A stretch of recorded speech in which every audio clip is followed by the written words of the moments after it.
International lab facility. Student-led startups.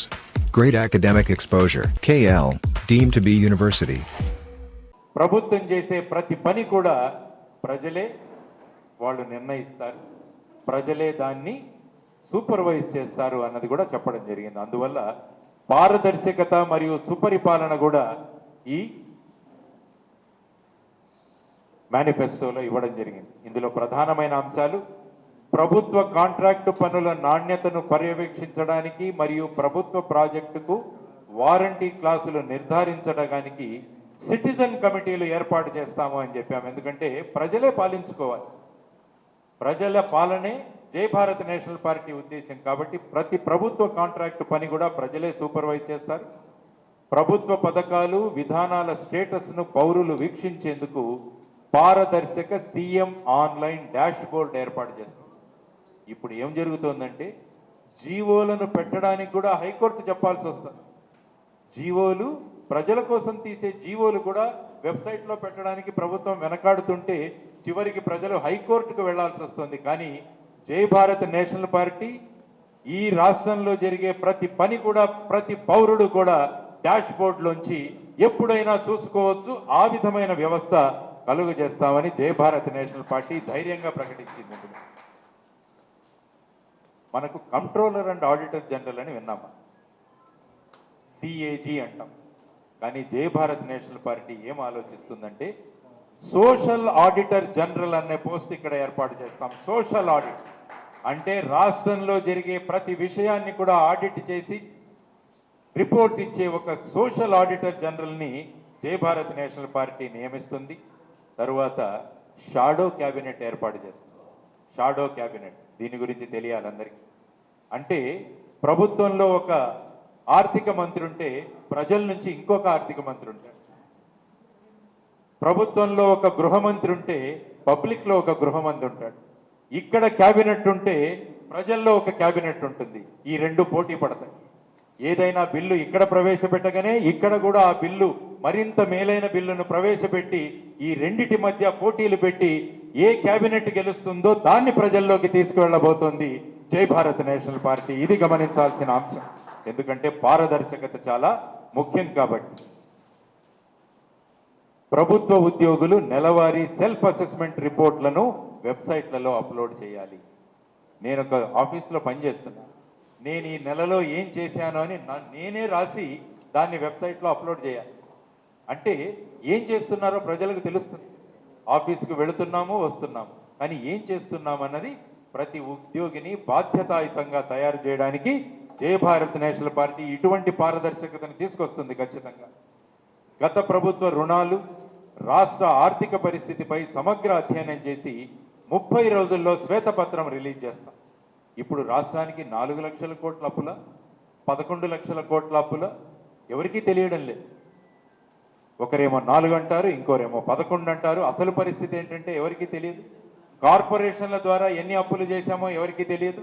కాబట్టి జై Bharat national party అధికారంలోకి వచ్చాక 30 రోజులలో ఆర్థిక పరిస్థితిపై శ్వేతపత్రం తయారు చేసి ప్రజల ముందుకు తీసుకొస్తుంది. అదే జై భారత్ నేషనల్ పార్టీ యొక్క పారదర్శకత. తర్వాత ఎమ్మెల్యేలకు క్రమం తప్పకుండా శిక్షణా తరగతులు. ఇప్పుడు ఏమవుతుంది, ఎమ్మెల్యే ఎన్నికవగానే నాకు అన్ని తెలుసన్న భావనలో ఉన్నారు. ఎమ్మెల్యేలకు రాజ్యాంగం తెలియాలి, ఆర్థిక పరిస్థితులు తెలియాలి, బిల్లు ఎలా ప్రవేశపెట్టాలో తెలియాలి, అసెంబ్లీలో ఏం మాట్లాడాలో తెలియాలి. ఇవన్నీ తెలియకపోవడం వల్ల తిట్టుకుంటున్నారు. ఇవన్నీ తెలియకపోవడం వల్ల బ్రహ్మాండంగా తిట్టుకుంటున్నారు. కానీ జై భారత్ నేషనల్ పార్టీ ఎమ్మెల్యేలందరికీ కూడా శిక్షణా తరగతులు మొదటి నుంచి ప్రతి సంవత్సరం శిక్షణా తరగతులు చేసి ఆ విధంగా ఎమ్మెల్యేలను కూడా ఆదర్శప్రాయులుగా చేయడానికి ప్రయత్నించేది జై భారత్ నేషనల్ పార్టీ.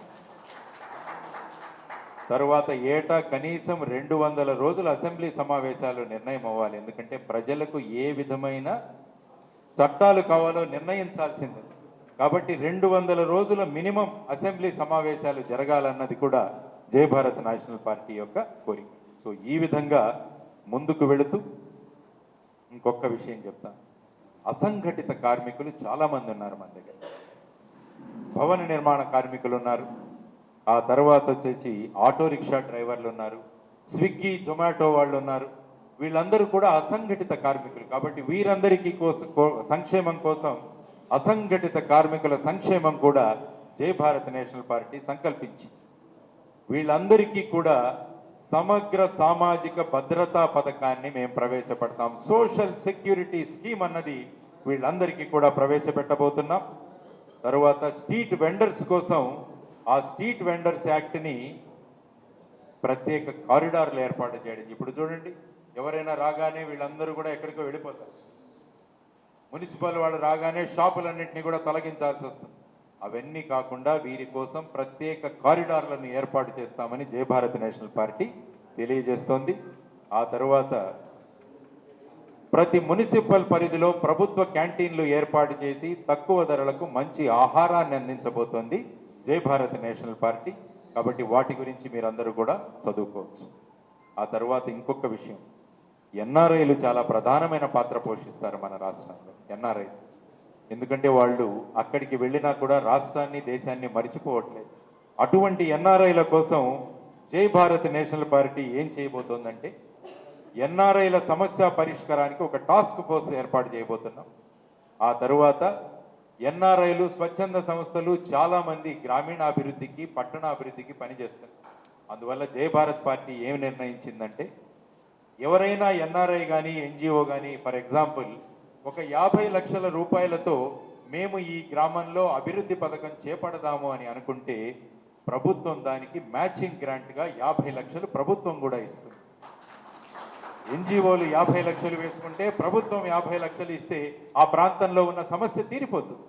ఆ విధంగా ఎన్ఆర్ఐలు కానీ తర్వాత వచ్చేసి స్వయం సేవ సంస్థలు గానికి మ్యాచింగ్ గ్రాంట్లు కూడా ఇస్తామని చెప్పేసి జై భారత్ నేషనల్ పార్టీ స్పష్టంగా సూచించడం జరిగింది.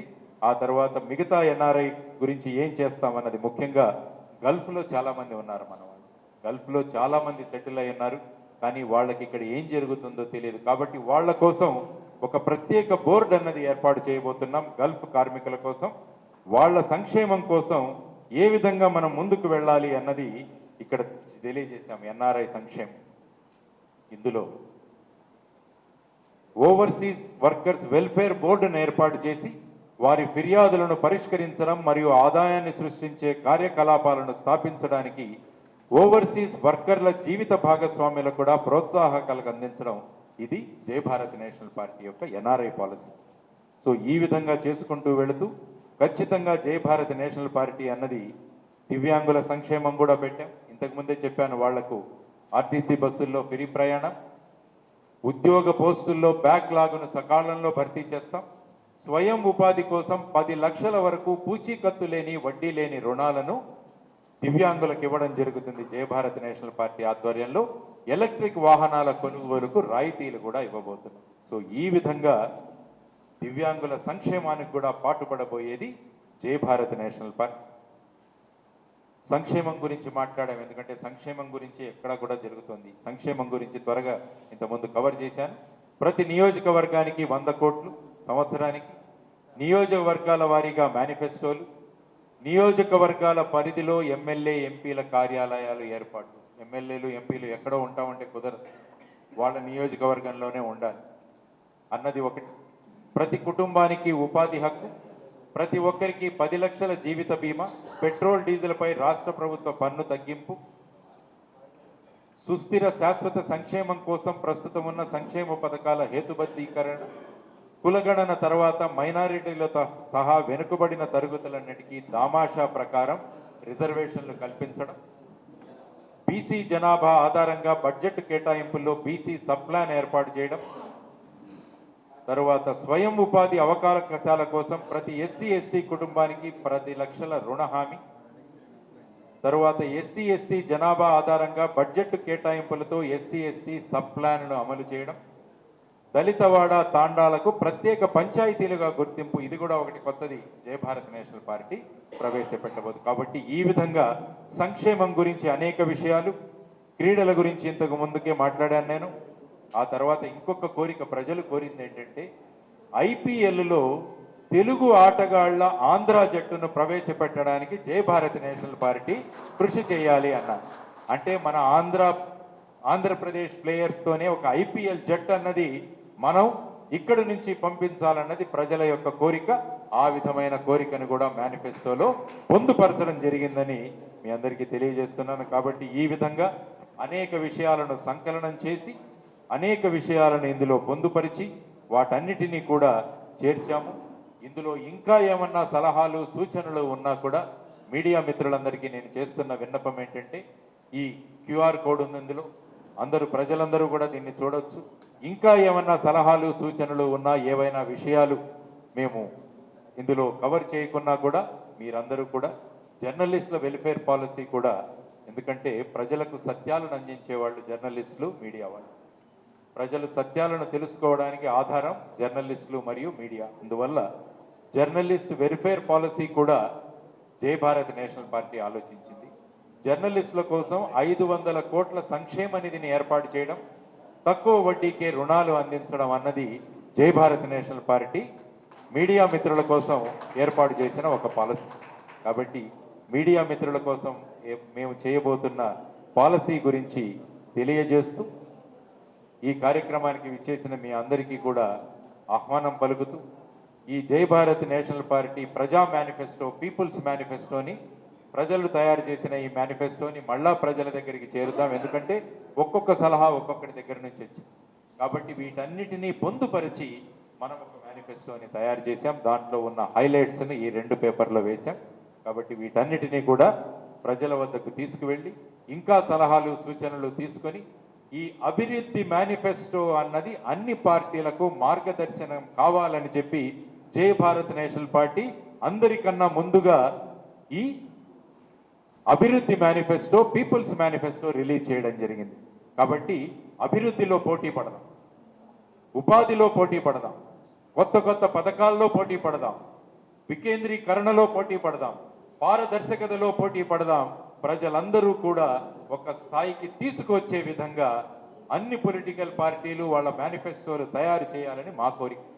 ఎందుకంటే రాష్ట్ర ప్రజలు ఆనందంగా ఉండాలి, రాష్ట్ర ప్రజల ఆర్థిక స్థితిగతులు మెరుగుపడాలి, రాష్ట్రంలో శాంతి భద్రతలు మెరుగుపడాలి, ప్రతి ఒక్కరూ కూడా బ్రతకకూడదు కానీ వాళ్ళు జీవించాలి అన్నది జై భారత్ నేషనల్ పార్టీ యొక్క ప్రధాన ఉద్దేశం.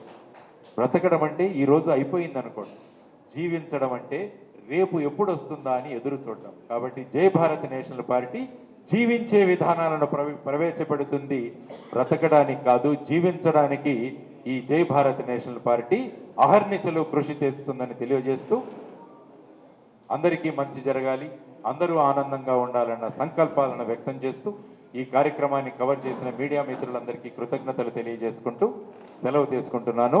జై హింద్, జై భారత్, జై భారత్, జై భారత్, జై భారత్, జై భారత్.